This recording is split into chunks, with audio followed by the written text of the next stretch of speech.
हमने कई बार कथाओं में पहले भी कहा है, आज फिर कहते हैं, मेरी माताएं, मेरी दीदियां, मेरी बहनें अपने कमरे में वही सामान रखती है जो काम का होता है। अपने कमरे में मेरी माताएं कभी फालतू सामान नहीं रखती। जो फालतू सामान है उसके लिए अटाले का कमरा अलग होता है, कबाड़े का कमरा अलग होता है।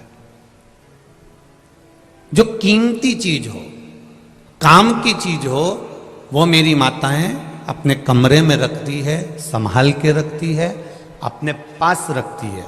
उसी तरह पृथ्वी पर वही जन्म लेता है जिसको महादेव ने कीमती बनाया हुआ होता है, अपना बनाया हुआ है। वैकुंठ में भगवान विष्णु है, ब्रह्मलोक में ब्रह्मा जी हैं, पर मृत्यु लोक में मेरे देवाधिदेव महादेव हैं। और महादेव की जो धरा है, पृथ्वी है, ये संपूर्ण ब्रह्मांड, ये संपूर्ण पृथ्वी शिव का अपना घर है। मेरे भोलेनाथ जी का निज निवास है ये पृथ्वी। और जिस गंगा के घाट पर ये कानपुर वासी निवास करते हैं, जिस गंगा के घाट पर आप लोग निवास करते हैं, ये गंगा के घाट पर निवास करने वाला कोई साधारण नहीं हो सकता। जब पूरी पृथ्वी मेरे शिव की है तो गंगा के तट पर रहने वाले तो शंकर के अपने परिवार वाले ही होंगे, जो कथा का रसतत्व ग्रहण कर रहे हैं। मैं संपूर्ण कानपुर वासियों को, कल्याणपुर वासियों के पावन चरणों को नमन करता हूँ, जो आपके भीतर शिव भक्ति जागृत हुई और ये शिव महापुराण की कथा श्रवण कर। अविरल भक्ति का सुख है शिव। तेरी कृपा बिना न हिले एक भी अणु, लेते हैं श्वास तेरी कृपा से तरु तरु। बखान क्या करूं मैं राखों के ढेर का, चपटी बबूत में खजाना कुबेर का। मेरे शिव कभी आपका खजाना नहीं देखे, मेरे शंकर भगवान ने कभी आपकी दौलत नहीं देखी। मेरे शिव जी ने तो केवल इतना देखा कि तूने दिल से, मन से, एकाग्र चित्ता से। शिव ये भी नहीं देखे कि तुमने मंदिर में दिए कितने जलाए। शंकर भगवान ने ये भी नहीं देखा कि तूने अभिषेक कितना करा। शिव जी ने ये भी नहीं देखा कि तूने बेलपत्र कितना चढ़ाया। शंकर भगवान तो केवल इतना देखते हैं कि तूने अपनी जिंदगी में किसी गरीब का हाथ पकड़कर, किसी साधारण व्यक्ति का हाथ पकड़कर उसको उन्नति की सीढ़ी पर चढ़ाने का प्रयास किया कि नहीं करा। हम रह रहे हैं अपनी जिंदगी की मस्ती में, खूब भजन करो, खूब कीर्तन करो, खूब मंत्र जाप करो, खूब स्मरण करो, खूब भगवत भक्ति में डूबो, मना नहीं। पर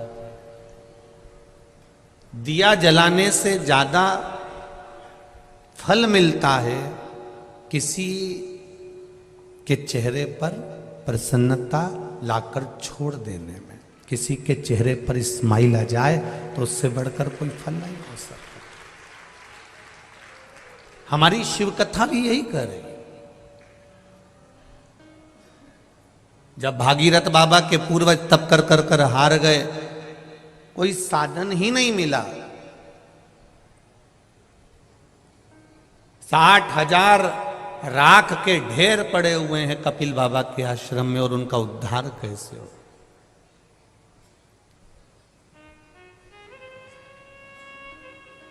और उनके उद्धार का कोई साधन होना चाहिए। उनका उद्धार हो कैसे?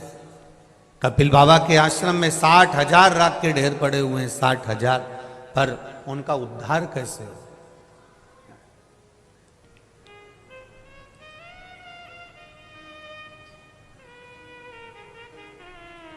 क्योंकि उनके भीतर भागीरथ जी के मन में एक भक्ति का एक भाव प्रकट था कि मुझे अपने पूर्वजों के उद्धार के लिए गंगा को लाना है। जैसे आपके भीतर की भक्ति है, जैसे आपके भीतर का विश्वास है, आपके भीतर की दृढ़ता है, आपके भीतर का विश्वास है, तभी तो ये पूरा पंडाल जो इन कार्यकर्ताओं ने बनाया, 1 2 3 पंडाल जो बनाए हैं, उससे बाहर तपतपाती हुई धूप में भी आप लोग बैठकर कथा का रस तत्व ग्रहण कर रहे हो। ये आपकी भक्ति ही तो है।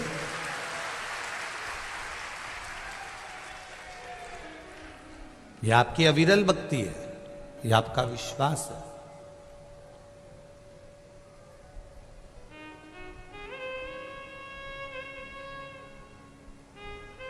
सिटी से बहुत दूर है कथा स्थल। आप लोग आए होंगे तो आपको मालूम पड़ा होगा, बीच में क्रॉसिंग भी आता है। सब कुछ पार करने के बाद तब कॉलोनी के द्वार पर पहुंचकर तब जाकर कथा के एकांत में अकेले, जहां शिव है और आप हैं और कुछ नहीं। और उसमें भी आपने ये नहीं देखा कि हम धूप में बैठ रहे हैं कि जगह है कि नहीं। कई जगह तो मैं देख रहा हूं कि बिछात तक नहीं, उसके बाद भी आप लोग आराम से बैठकर धूप में अलमस्त होकर कथा का रस तत्व ग्रहण कर रहे हैं। मैं आपकी भक्ति को नमन करता हूं, प्रणाम है आपके चरणों को, नमन है।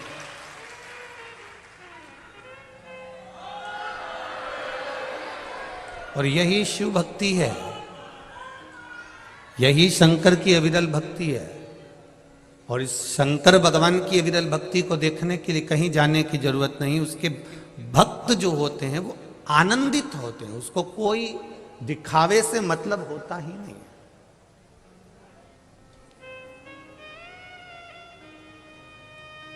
60,000 राख के ढेर कपिल बाबा के आश्रम में पड़े हुए हैं और भागीरथ जी महाराज जी विचार में लगे हुए हैं कि गंगा एक बार आ जाए और मेरे ये 60,000 काकाओं का उद्धार कर दे। अब इनका जो मन था कि गंगा एक बार आए और 60,000 का उद्धार कर दे, 60,000 काकाओं का उद्धार कर दे। पर गंगा तो गंगा है, केवल 60,000 के उद्धार के लिए गंगा थोड़ी ना आई है। गंगा तो भगवान शिव से भी कहती है कि मेरे आने का कारण क्या है। तो शिव जी कहते हैं केवल भागीरथ बाबा के 60,000 काकाओं के उद्धार के लिए तेरे को लेकर नहीं आया हूं। गंगा तेरे को लाने का केवल इतना सा एक कारण है कि केवल 60,000 काकाओं के उद्धार के लिए नहीं, गंगा तेरे को लाने का केवल एक कारण है कि तेरे तट पर जितने रहेंगे, तेरे तट पर जितने विराजमान होंगे, अगर उनको कहीं अन्न भी नहीं मिला तो तेरा जल ही पान कर कर उनको मुक्ति मिल जाएगी। उससे बढ़कर कौन से। गंगा के घाट पर जितनी भूमि होती है वो सिंचित भूमि कहलाती है और सिंचित भूमि पर थोड़ा सा भी लगाया जाए उसका फल अधिक मिल जाता है। मेरी मां गंगा मैया आप सबका उदर पोषण करने के लिए तत्पर है। शिव कभी नहीं देखते कि आपका वैभव कितना है। भगवान शंकर ने कभी नहीं देखा कि आपकी दौलत कितनी है। भगवान शिव ने कभी नहीं देखा कि आपका वैभव, आपकी दौलत, आपकी संपदा, आपकी सत्ता कितनी है। शंकर भगवान केवल इतना देखते हैं कि आपके भीतर भक्ति का विश्वास कितना दृढ़ है, आपके भीतर शरणागति कितनी दृढ़ है।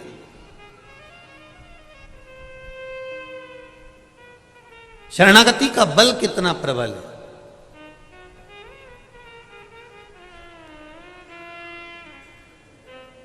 एक छोटी सी मछली पानी में रहती है, डूबती नहीं है। एक हाथी इतना बड़ा, बड़ा बलवान, पानी में गया और डूबा और मर गया। हाथी ने मछली से पूछा कि अरे मछली जी एक बात तो बता कि पानी तुझे डुबाता क्यों नहीं है और मैं पानी में गया तो डूबता क्यों हूं। बस तुझसे केवल इतना सा पूछना है, तू मुझे बता दे। कारण क्या है। मछली तो पानी में डूबती नहीं है और मैं पानी में गया और मैं डूबने लगता हूं, उसका कारण क्या है? तो मछली ने कहा, हाथी भाई, कारण केवल इतना सा है कि मैं पानी से केवल इतना कहती हूं कि पानी, मैं तेरी शरण में हूं, तू मेरी रक्षा करना। मैंने उसकी शरणागति ग्रहण कर ली, इसलिए पानी मुझे डूबने नहीं देता है। उसी तरह जो शंकर की शरणागति ग्रहण कर लेता है वो संसार सागर में कभी डूबता नहीं है। शिव की शरणागति ग्रहण करने वाला कभी संसार सागर में नहीं डूबे।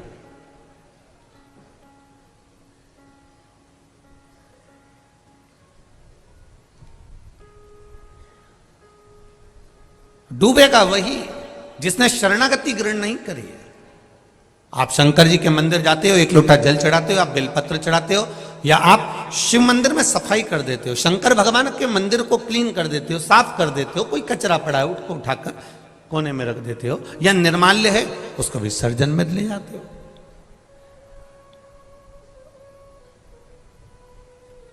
आपने शिव मंदिर में एक लोटा जल समर्पित करा, जल चढ़ाया, बेलपत्र चढ़ाई, भगवान को दिया लगाया या अगरबत्ती लगाई, या दिल से तुमने जो भगवान को रिझाया, शंकर भगवान की, इसको कहते हैं शरणागति ग्रहण करना।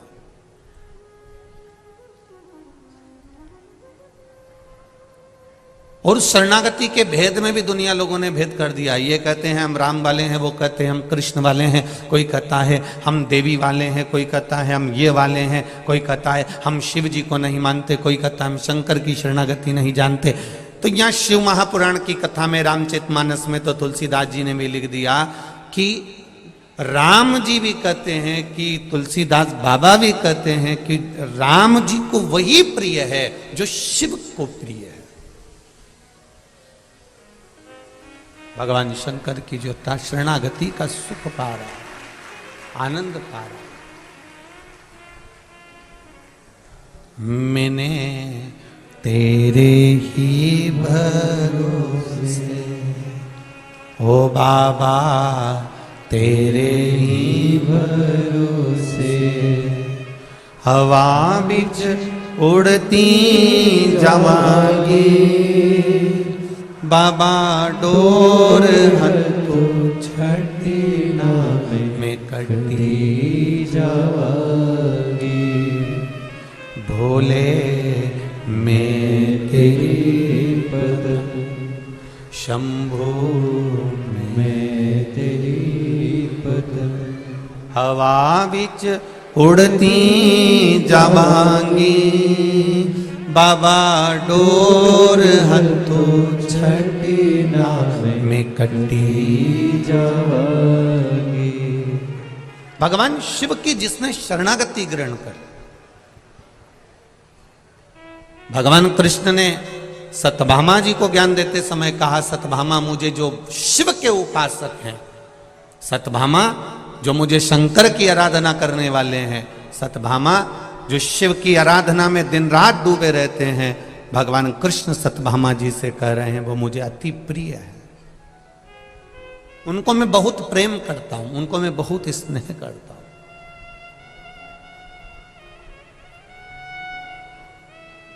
जो शिव की शरणागति में रहते हैं उनको राम जी भी स्नेह करते हैं, उनको कृष्ण भी स्नेह करते हैं। और केवल इतना ही नहीं कहेंगे, हम आपसे एक बात और कहना चाहेंगे। आप अगर भगवान की शरणागति में रह रहे हैं ना, तो आपको उसका लाभ जरूर मिलेगा। मस्तक पर तिलक लगाया, मुख में राम नाम, कृष्ण नाम, शिव नाम यदि आपके है, भगवान का भजन यदि आपके साथ में है, आप प्रयास करना। ट्रेन में सफर कर कर देखना, रेल में सफर कर रहे हो और स्लीपर में बैठे हुए हो, बहुत भीड़ है आपके पास में, आप कहीं पर खड़े होकर ट्रेन में सफर कर रहे हो और भगवान का नाम लेना चालू कर दो, भजन करना चालू कर दो, थोड़ा कीर्तन चालू कर दो। धीरे धीरे जो सीट पर भी बैठे होंगे ना, वो धीरे से कह देंगे आ जाओ, थोड़ा सा बैठ जाओ। जरा विचार करिए, केवल कीर्तन का बल इतना प्रबल है, भजन का बल इतना प्रबल है, भक्ति का बल इतना प्रबल है कि दरवाजा भी खोल दिया जाता है कि आओ थोड़ा सा बैठ जाओ, थोड़ा कीर्तन करेंगे, थोड़ा बैठ। अब जरा विचार करो, थोड़ा सा भजन किया और ट्रेन की सीट पर जगह मिल गई, तो थोड़ा सा भजन कर कर बैकुंठ की सीट पे जगह नहीं मिल सकती है। थोड़ा सा ही तो करना है।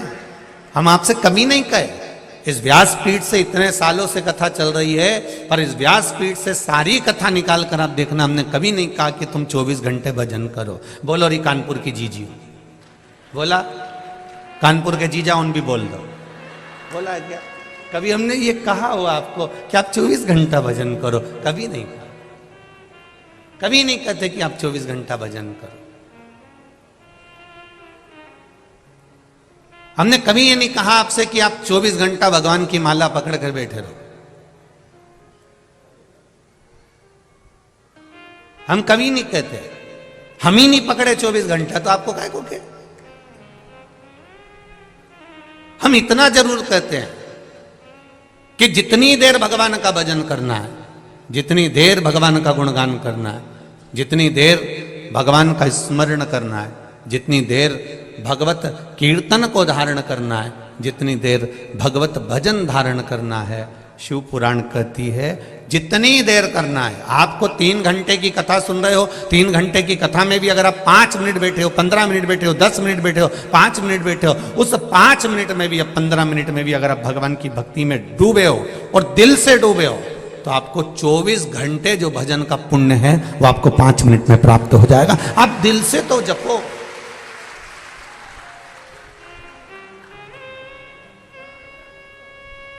दिल से जपा ही नहीं। बैंक में जा रहे हैं, थोड़ा सा काम पड़ा, फिर बैंक में पहुंच गए, 2000 रुपये निकाल के लिया। फिर कोई काम पड़ा, बैंक में पहुंच गए, 5000 रुपये निकाल के लिया। फिर कोई काम पड़ा, बैंक में एटीएम पर पहुंच गए, 7000 रुपये निकाल के लिया। फिर बैंक में पहुंच गए, 7000 8000 रुपये निकाल के लिया। एक बार बैंक में जाओ और चेक भरो और एक साथ में एक दिन का खर्चा 1 लाख रुपया निकाल के लियाओ। बार बार बैंक में जाने की जरूरत नहीं पड़ेगी, बार बार फॉर्म भरने की जरूरत नहीं पड़ेगी, बार बार चेक भरने की जरूरत नहीं पड़ेगी। उसी तरह मृत्यु लोक में 7 दिन की जो शिव महापुराण की कथा कल्याणपुर वालों को, ये कानपुर वालों को जो मिली है, ये कथा अगर मिली है 7 दिन की, तो ये समझ लेना एक बार का चेक भरा जा रहा है और जिंदगी भर का लाभ प्राप्त होगा। एक बार शिव महापुराण की कथा को श्रवण कर अपने जीवन की सार्थकता को प्रकट किया जाए। एक बार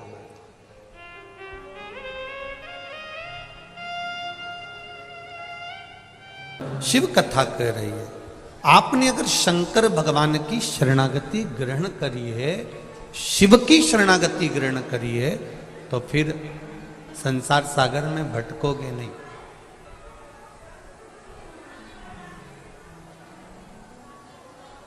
इस संपूर्ण सागर में, संसार सागर में फिर भटकना नहीं होगा। आप शंकर भगवान की शरणागति को ग्रहण कर कर आप भगवान शंकर के मंदिर जा रहे हो, सारी समस्या का हल एक लोटा जल शिव मंदिर में जाकर अगर चढ़ा रहे हो, शंकर भगवान का गुणगान कर रहे हो, शिव स्मरण कर रहे हो, श्री शिवाय नमस्तुभ्यम का जाप कर रहे हो, या एक बेलपत्र भगवान शिव को समर्पित कर रहे हो, तो उसका भाव यही है कि आप शंकर की शरणागति में। और फिर निवेदन करूंगा, इस कानपुर कल्याणपुर की पावन धरा में जितने लोग कथा सुन रहे हैं, जितने आस्था चैनल पर कथा सुन रहे हैं, जितने फेसबुक यूट्यूब पर कथा सुन रहे हैं, आप सबसे निवेदन, आप मंदिर भी नहीं जा सकते, जल भी नहीं चढ़ा सकते, तो मंदिर के सामने से भी निकल कर जाओ तो शिव का स्मरण कर कर जाना, बाबा आपको संभाल लेगा, ये निश्चित है। कुछ पत्र तो बहुत सारे आए हैं, पर जो पढ़े हैं उसमें कुछ पत्र बहुत अच्छे हैं।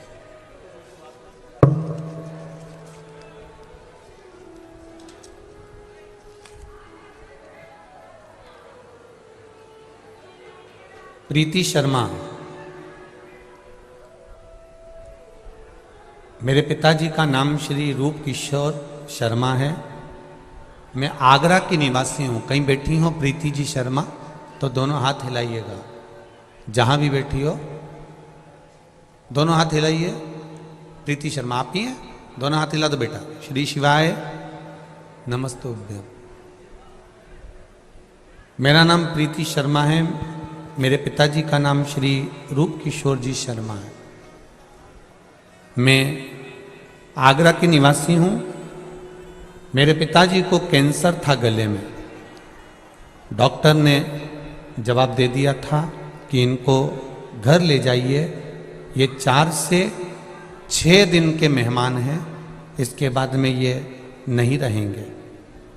जब यह बात मुझे पता चली तो मैं भोले बाबा के मंदिर जाकर बहुत रोई। आपकी कथा के अनुसार मैंने पशुपति व्रत किया। रोज शिव जी को जल पिलाती, शिव जी को जल चढ़ाती, वो जल इनको पिलाते और दूसरे बाबा को एक बेलपत्र चढ़ाकर लाकर वह भी देती। बाबा की कृपा ऐसी है गुरुदेव कि अब मेरे पिताजी, जिसको डॉक्टर ने कह दिया था ये 4-6 दिन के मेहमान हैं, वो आज भी ठीक हैं और बाबा को रोज जल चढ़ा रहे हैं।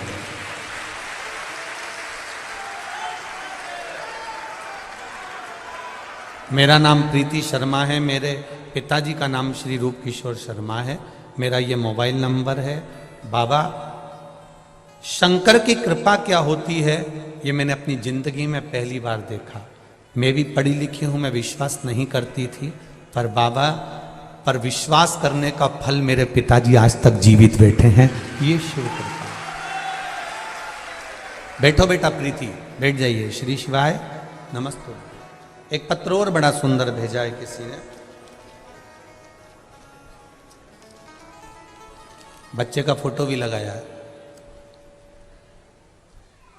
कैमरे वालों से निवेदन है, आस्था वाले इस फोटो को अवश्य दिखाएं।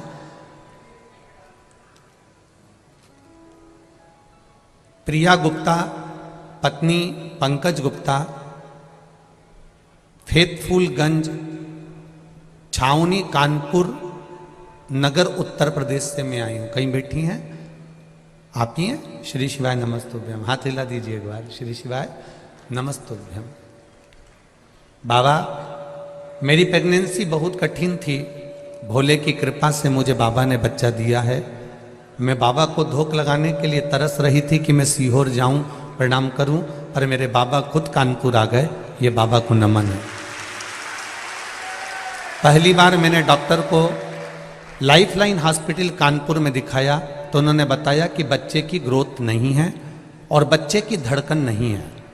बच्चे का ऑपरेशन करना पड़ेगा, उसको ऑपरेट करना पड़ेगा क्योंकि बच्चे की धड़कन नहीं आ रही है। बच्चा पेट में बढ़ नहीं रहा है।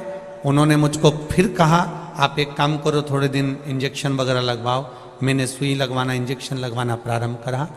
15 दिन बाद फिर डॉक्टर को दिखाया तो उन्होंने कहा बच्चे की धड़कन नहीं है, बिल्कुल भी बच्चे का ग्रोथ नहीं है और धड़कन नहीं है। उन्होंने मना कर दिया कि इस बच्चे को ना रखा जाए। तब हम बहुत परेशान हो गए। तब मेरी माँ ने, मम्मी ने फ़ोन करा कि बेटी तुम मायके आ जा। मैं मायके चली गई। माँ से गले लगकर मैं खूब रोही कि भगवान ने संतान दी पर उसको धड़कन नहीं दी, श्वास नहीं दी। मैं बहुत तकलीफ में आ गई। मेरी माँ ने कहा मोबाइल पर शिव महापुराण की कथा सुन।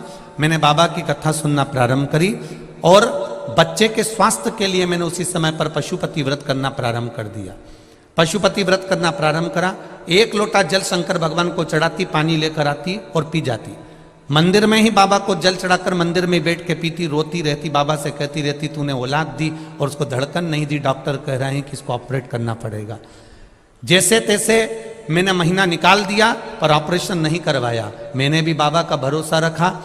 तब मैंने 8वें महीने में जनवरी में फिर वापिस पशुपति व्रत करना प्रारंभ करा और बाबा की कृपा से मुझे संतान हुई, बेटा हुआ, 4 किलोग्राम का हुआ, स्वस्थ है, धड़कन भी पूरी है और स्वस्थ पूरा है। उसको लेकर मैं आई हूँ, इस भूमि को नमन करने आई हूँ आप कहते हो कि शंकर की कथा जिस भूमि पर होती है उस भूमि पर 7 दिन तक शिव का निवास होता है, तो मेरे बच्चे को मैं इस भूमि को धोख लगाने लाई हूं।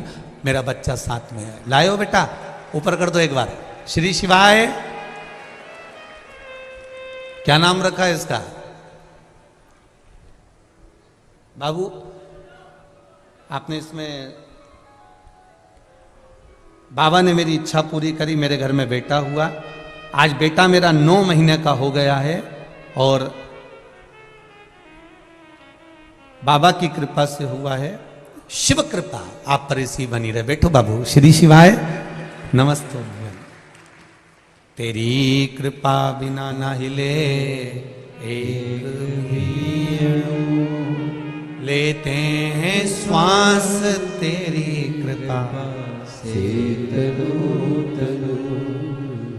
बखान क्या करूं मैं राखों के ढेर का, चपटी भभूत में खजाना कुबेर का। हम ये तो नहीं जानते कि मेरा भोला क्या देगा, पर इतना विश्वास जरूर है कि कानपुर की इस कल्याणपुर की धरा पर अगर कथा हो रही है और आप दिल लगाकर अगर 3 घंटे की यह कथा सुन रहे हो, तो 3 महीने में मेरा बाबा क्या देगा आगे के पत्र में आपका प्राप्त जरूर होगा। ये निश्चित है।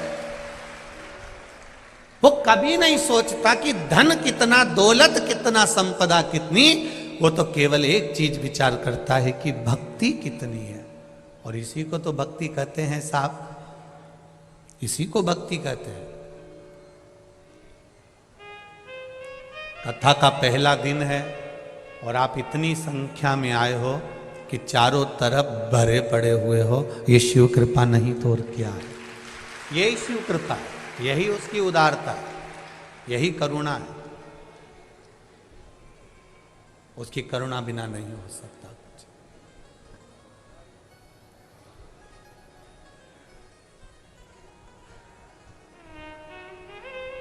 बस एक निवेदन जरूर करूंगा समिति से, बहुत अच्छे आप लोग व्यवस्था करे हो, पर ये जो व्यवस्था आप लोग जो वीआईपी के लिए बीच में जो जगह रहती है और जो जगह जब बैठ जाए सब उसके बाद में खाली रह जाती है, तो मेरा निवेदन है जो वीआईपी नहीं है उनको भी भर दिया करो। बस इतना सा निवेदन, और कुछ नहीं। ये जो जगह खाली रह गई, बेचारे अब कोई लोग खड़े हुए हैं, माताएं धूप में अपने बच्चों को तोक तोक के खड़ी हुई है, कई लोग बाउंड्री के बाहर खड़े हुए हैं। तो निवेदन करूंगा जो रह जाए आपके वीआईपी बैठ जाए, मना नहीं है। उसके बाद जो जगह बच जाए खाली, उसमें जो माताएं अपने बच्चों को, छोटे छोटे बच्चों को लेकर धूप में खड़ी हुई, उनको आराम से बैठने की व्यवस्था आप लोग कर दें। यही निवेदन है। दिल से सुनो। 7 दिन की कथा है। प्रशासन बहुत सुंदर व्यवस्था संभाला हुआ है। हमने देखा जहां से हम चले वहां से लेकर यहां तक पुलिस प्रशासन ने बहुत सुंदर व्यवस्था संभाली है। मैं आदरणीय कलेक्टर महोदय, एसपी महोदय को भी धन्यवाद देना चाहूँगा। बहुत सुंदर आप लोगों ने व्यवस्था की। जितने भी टीआई, सीएसपी, एसपी जो लगे, बहुत सुंदर आप लोगों की व्यवस्था। शिव कृपा इसको कहते हैं। आज से नहीं आना है आपको, आप कल से व्यवस्था हमने संभालने का बोला है, आज से नहीं। आप तो अपनी जगह बैठकर कथा कर तत्व सुनो। भक्ति का तत्व जो है, स्मरण तत्व जो है, वो आनंद देने वाला। महाराज शिव कथा कहती है, भगवान का सुंदर शिव महापुराण की कथा कहती है कि भगवान को तुम्हारा वैभव, भगवान को तुम्हारी दौलत, भगवान को तुम्हारा धन, भगवान को तुम्हारी संपदा, भगवान को तुम्हारा बहुत वैभव नहीं चाहिए। भगवान को केवल एक चीज चाहिए, तुम्हारी निर्मल भक्ति, और भक्ति का बल, बस वही शिव को चाहिए, उसके सिवाय कुछ नहीं। भक्ति को जागृत करना पड़ेगा, और जब तक भक्ति जागृत नहीं होगी, जब तक भक्ति का बल नहीं बढ़ेगा, तब तक सुख प्राप्त नहीं होगा। आप लोग आए जरूर हो कथा में, और मेरा विश्वास कहता है इतनी दूर 100 रुपये 50 रुपये ऑटो में खर्च करने के बाद आप यहाँ पहुँचे होगे, 100 रुपये 50 रुपये खर्च कर कर वापिस घर जाओगे। जरा विचार करना, अगर 50 रुपये खर्च कर कर तुम यहाँ तक पहुँचे हो 50 रुपये खर्च कर कर तुम यहाँ बैठे हो, तो कहीं ना कहीं मेरे भोलेनाथ की कृपा होगी, तभी तो बाबा ने तुमको खींच कर यहाँ बुलाया। एक पत्र आया है, एक पत्र देखिए, उस पत्र में एक किसी माँ ने लिखा है, निधि भारद्वाज, जिला अलीगढ़ से आई है। निधि भारद्वाज आप ही हैं? हाथ हिला दो बेटा। श्री शिवाय नमस्तुभ्यम। मेरा नाम निधि भारद्वाज है, जिला अलीगढ़ से आई हूँ। मेरा मोबाइल नंबर ये है। महाराज जी, 1 लोटा जल की महिमा क्या होती है मुझसे पूछे। 2021 में हम बहुत दुखी थे महाराज जी, हम पर बहुत कर्जा था। 10 लाख से 15 लाख तक का कर्जा हमारे ऊपर हो गया था। चारों तरफ अंधेरा लग रहा था। 1-2 बार प्रयास भी करा कि ये सच शरीर रखने से कोई मतलब नहीं, अब तो मरना ही श्रेष्ठ है। पर आपकी कथा ने मुझे जीने की राह दिखा दी। मोबाइल चलाकर बैठी थी और अचानक आपकी कथा मेरे हाथ में आ गई। आपका बटकेश्वर वाला उपाय हमने करना प्रारंभ करा। 3 सोमवार किया है बाबा जी। बाबा की कृपा ऐसी हुई, लोगों से कहते थे कि कहीं ना कहीं से 1 या 2 लाख का लोन हो जाए तो हमारा थोड़ा थोड़ा कर्जा पट जाए, पर कर्जा नहीं पटा। भोले की केस ऐसी कृपा हुई गुरुदेव, जो हमारा 10 लाख से 15 लाख का कर्जा था, मेरे बेटे ने बाबा की कृपा से मेहनत कर कर वो कर्जे को पटा दिया, और बाबा की कृपा से आज मेरा बेटा दूसरे को लोन देने लगा। ये शिव है। पत्र में लिखा है निधि जी आपने, अब तो बेटा मेरा दूसरे को लोन दे देता है। ऐसी कृपा मेरे बाबा भोलेनाथ ने, कुबेर भंडारी ने कर दी। ये शिव है। ये पत्र में यहाँ लिख दिया इन्होंने कि अब मेरा बेटा ही लोगों को लोन दे देता है। यह शिव की कृपा से हुआ है, शंकर की कृपा से हुआ। गुरुदेव, 20 साल से सर्वाइकल का प्रॉब्लम था। खूब इलाज करवाया, खूब डॉक्टर को दिखाया, तब भी मुझे आराम नहीं लगा। तब बेलपत्री और रुद्राक्ष के जल का प्रयोग करना प्रारंभ करा। मैं 3 और हो आई। जय हो मां, धन्य। 3 बार सियोरो आई, 1 बार रुद्राक्ष मिला। उस रुद्राक्ष को गलाती, पानी शिव जी को चढ़ाती और पीना प्रारंभ करा। उसे पीती और सबको पिलाती। बाबा की कृपा से अब मेरा सर्वाइकल का दर्द ठीक है। मैं डिप्रेशन से बाहर हूँ। बाबा ने मेरा हाथ पकड़ लिया है। मैं बाबा को धोख लगाने आई। बैठो बैठी। श्री शिवाय नमस्तुभ्यम। ये शिव कृपा, शंकर की उदारता, ये शिव करुणा। अब सुनो दिल से। जितने लोग आस्था पर कथा सुन रहे हैं, जितने फेसबुक यूट्यूब पर सुन रहे हैं, और जितने इस पावन प्रागण्य में कथा सुन रहे हैं, आप दिल से सुनो, हृदय से। ये भी मत देखो कि कहां बैठे हो, बस जहां मौका मिल जाए, जहां जगह मिल जाए। एक काशी के एक भक्त की कथा आती है, जिसका नाम भोला था। माता पिता थे, आंखों से अंधा बेटा ने जन्म ले लिया था। अब आंख से अंधा बेटा घर में जन्म ले लिया, एक ही लड़का, और वो भी आंख से अंधा। मां भी रोती थी और पिता भी रोते थे कि बेटा ने भी जन्म लिया तो आंख से अंधा है। नहीं है इसके, अंधा ही है।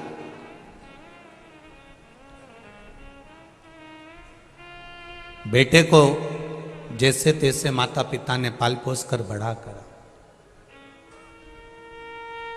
अब घर में अगर कोई विकलांग है, कोई का पाँव नहीं, कोई का हाथ नहीं, कोई के शरीर में रोग है या बीमारी है, और उसका कोई नहीं है, तो माँ बाप तो यही सोचते हैं ना कि हम तो है ना, जब तक है हम तो अपने बच्चे को संभालेंगे, जब तक जीवन मिला मनुष्य की देह। मेरा बेटा है, मुझे संभालना है।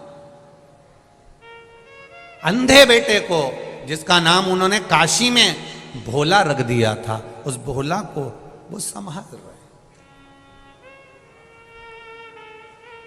हमारा सनातन धर्म बड़ा विचित्र बात कहता है। ना अंधे को देखकर कभी हंसना है, ना लूले को देखकर कभी हंसना है, ना अपंग को, ना कोई का हाथ पांव किसी के नेत्र, कुछ भी तकलीफ में हमें कभी नहीं हंसना।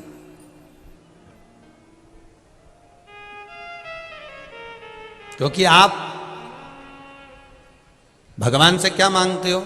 भगवान मुझे आनंद देना, बोलते हो कि नहीं बोलते? भगवान मुझे खूब खुशियां देना।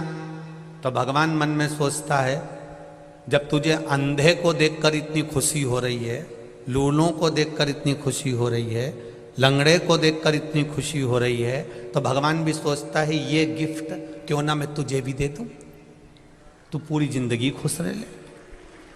ना तो हमें किसी अंधे को देखकर हंसना है, ना किसी विकलांग को देखकर, ना किसी कमजोर को देखकर, ना कोई शरीर से बहुत मोटा है, बहुत तगड़ा है, हमें उसको देखकर भी नहीं हंसना। कोई बहुत दुबरा है, उसको देखकर भी हमें नहीं हंसना।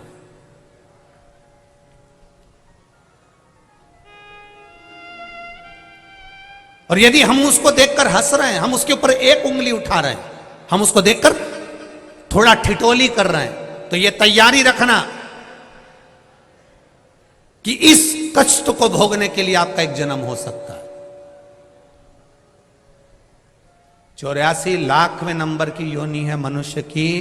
83,99,999 योनियां काटने के बाद यह मनुष्य की योनि 84 लाखवें नंबर की आती है। 21,600 श्वास रोज प्रतिदिन इस शरीर से निकलती है। 3.5 करोड़ पूरे शरीर में रोम छिद्र हैं। ये 3.5 करोड़ रोम छिद्र भगवान ने दिए। 21,600 श्वास प्रतिदिन शरीर से निकल रही है। 83,99,999 योनियां छोड़ने के बाद मनुष्य की देह मिलती है। और वह मानव की देह अगर हमने केवल निंदा में, बुराई में, चुगली में, गलत कार्य में निकाल दिया तो हमारा जीवन व्यर्थ है। फिर उस जीवन का कोई महत्व नहीं है जो शिव जी ने दिया। करो भजन। घर से भी आओ और किसी के पास में पैसा नहीं है, वो के मेरा मन बहुत करता है कथा में जाने का, पर इतनी दूर हो, मेरे पास ऑटो का किराया नहीं, भगवान ने मुझे दिया है, तू बैठ मेरे साथ में। हो सकता है ये 10 रुपए मेरे कहीं मेडिकल में लगने वाले होंगे, डॉक्टर में लगने वाले होंगे, तो 10 रुपए में तुझे ले जाकर कथा सुना दूं। इससे बढ़कर सुख और क्या होगा? घर से खाली गाड़ी आ रही है, पड़ोसन से पूछ लो चल रही है कथा में, रिश्तेदारों से पूछ लो कथा में चल रहे हो, हम जा रहे हैं कानपुर में कथा सुनने, कल्याणपुर में कथा चल रही है, हम कथा को सुनने के लिए जा रहे हैं, कथा श्रवण करने जा रहे हैं, चित्त से आनंद से कथा को सुनना है, हमको यहां दिखावा नहीं करना है। आपके कानपुर में बहुत कथा होती है, कानपुर वासियों को मेरा नमन है, बहुत बड़े बड़े रूप में कथा होती है, उनको भी नमन है, पर यहां जो कथा हो रही है यहां श्रोता नहीं बैठा हुआ है। ये जो समिति कथा करा रही है, यजमान कथा करा रहे हैं, या जितने भी लोग सेवा में लगे हुए हैं, उनसे एक ही निवेदन करूंगा, यहाँ कथा सुनने के लिए श्रोता नहीं बैठा है। यहाँ जितने भी आएंगे वो भोला आएगा और भोला का भगत आएगा, इसके सिवा कोई नहीं। जो शंकर का प्रिय है, जो शिव का प्रिय है, वही यहाँ पहुंचने वाला, उसके सिवा कोई नहीं पहुंचने वाला। ये तो संबंधों की बात है। किसी के यहाँ शादी होती है, अभी शादी का सीजन चल रहा है, बोलो री जी जी सही है कि गलत है? खूब शादी का सीजन चल रहा है। किसी की बहन के यहाँ शादी, किसी के काका जी के शादी, किसी के मामा जी के शादी, किसी की बुआ जी के यहाँ शादी। तो जिसके रिश्तेदार के यहाँ शादी है तो रिश्तेदार को जाना पड़ेगा। जिसके जैसे संबंध होते हैं वो शादी में वैसा ही पहुंचता है। अब उनका संबंध वहां शादी में था तो वो शादी में चले गए। आपका संबंध महादेव से था इसलिए यहां आ गए। ये तो संबंधों की बात है। ये तो आपका संबंध कैसा है ये मालूम पड़ता है कि संबंध कहां निभ रहा है, कहां पहुंचे हो आप। भोला की आंख नहीं है, भोला आंखों से अंधा है, पर माता पिता ने विचार करा कि मेरा बेटा आंखों से विहीन है, इसके जीवन में हमें कुछ अच्छा कर देना चाहिए, इसके जीवन में हमें कुछ अच्छा करना है।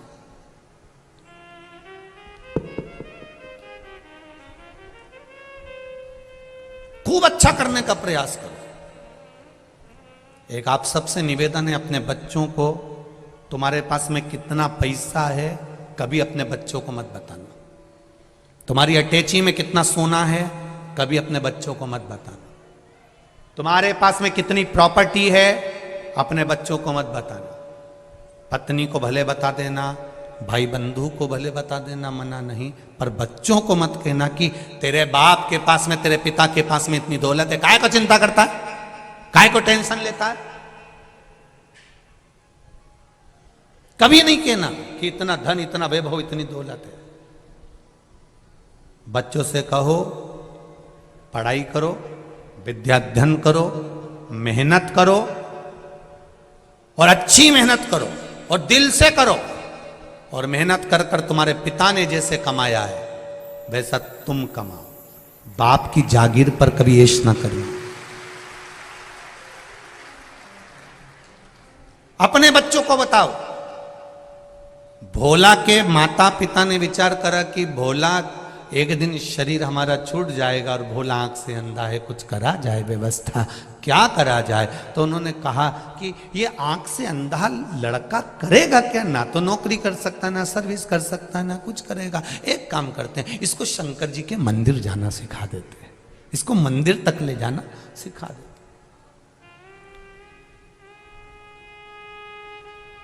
बस इतना बहुत है।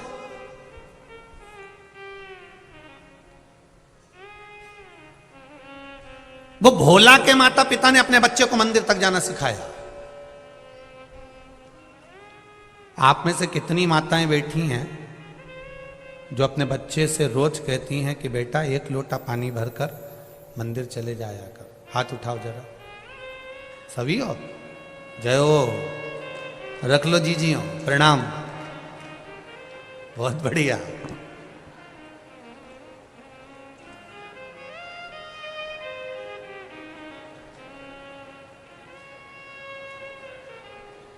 प्रणाम आपको, नमन।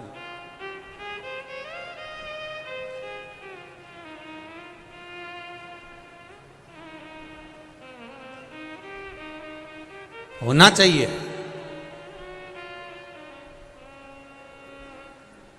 हम पहले भी कथा में कही और आज फिर कह रहे हैं, संसार में होने वाले क्राइम को, संसार में होने वाले जितने भी बुरे काम हैं, क्राइम है, इसको शासन कभी नहीं रोक सकता, इसको शासन कभी जिंदगी में नहीं रोक सकता। क्राइम को अगर रोक सकते हो तो आपके घर के संस्कार रोक सकते हैं, आप रोक सकते हो इसको। आप अपने बच्चों को अच्छा संस्कार दीजिए, क्राइम होना बंद हो जाएगा। प्रशासन कितना रोकेगा, सरकार कितना रोकेगी। आप अपने बच्चों को अच्छा संस्कार दो, बेटा कभी गलत कर्म मत करना, भगवान पर भरोसा रखना, कभी गलत काम की ओर अग्रणी मत होना। मेरा भोलेनाथ बैठा है, उसने मेरे दुख में साथ दिया है, तो विश्वास रखती हूं कि तेरी जिंदगी में कदम से कदम मिलाकर मेरा शंकर चलेगा। टेंशन मत लेना। अपने बच्चों में भगवान के प्रति, शिव के प्रति, उसके भीतर इतना बल प्रदान कर दो, इतना बल दे दो कि बच्चा कभी गलत करने की सोचे ही नहीं।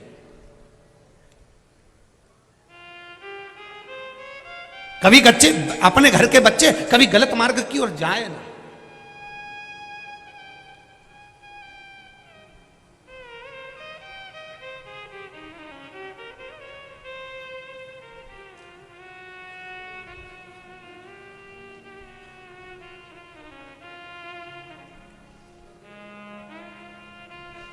गलत मार्ग की ओर वो बच्चे प्रशस्त ना हो, आगे ना बढ़े। हम कई बार कथाओं में कहते हैं, आपका संस्कार, आपके घर की परवरिश, आपके घर का भजन, आपके घर की भक्ति, ये गलत कार्य को रोक सकती है। यहाँ इतनी माताएं बैठी हैं और इतने पुरुष बैठे हैं, इसमें 70-80 वाले तो बहुत कम हैं। ज़्यादातर जितनी भी माताएं और पुरुष वर्ग बैठे हुए हैं, सब युवान बहुएं, बेटे, भाई बैठे हुए हैं, माताएं बैठी। क्योंकि बुजुर्ग माताओं को तो ये लगता है कि भाई महाराज कथा करने आए हैं, ढेर भीड़ हो रही होगी, पैदल भी खूब चलना पड़ता है, तो बुजुर्ग लोग कथा तक पहुंच नहीं पाते। वो कहते हैं हम आस्था पे ही सुन लेंगे, फेसबुक यूट्यूब पर ही सुन लेंगे। पर युवान जो बेटे हैं, बेटियां हैं, माताएं हैं, इनके मन में एक ललकता रहती है कि एक बार मैं शिव महापुराण की कथा शंकर भगवान की छत्र छाया में बैठकर सुनूं, क्योंकि जहाँ कथा होती है उसकी छत्र छाया में बैठकर कथा का रस तत्व ग्रहण करूं। ये इनके भीतर की जागरूकता कर